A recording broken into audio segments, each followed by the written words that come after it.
ahinda ra in chon chu sa ki zil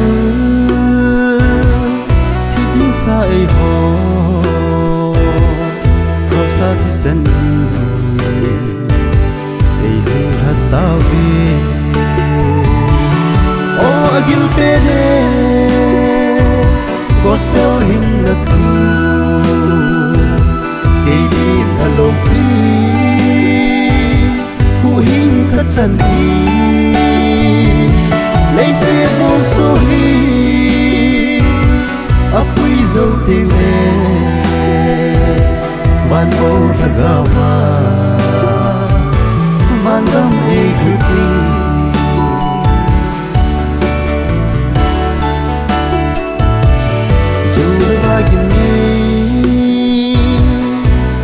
Nam tuổi ho gần in du le va a choi hoi baka hau le la la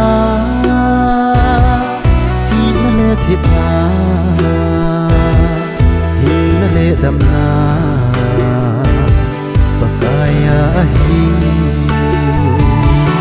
o agil pe de gospel hin na thu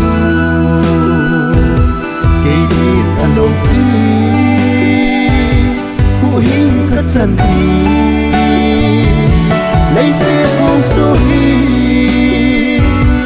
apui zo te me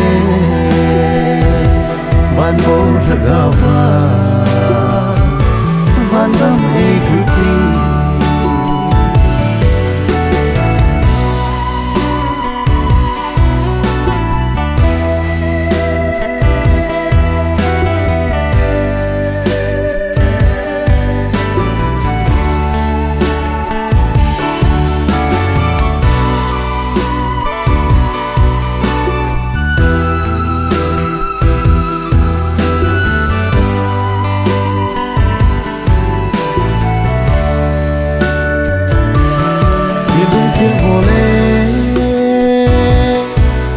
sa te di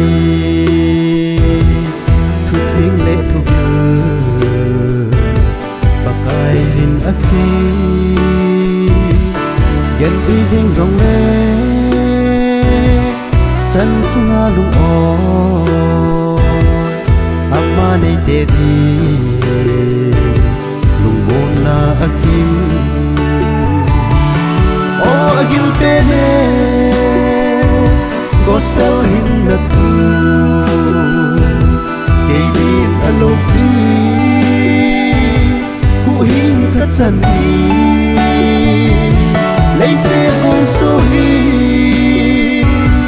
apui zo te me van bo lagawa van dam e huting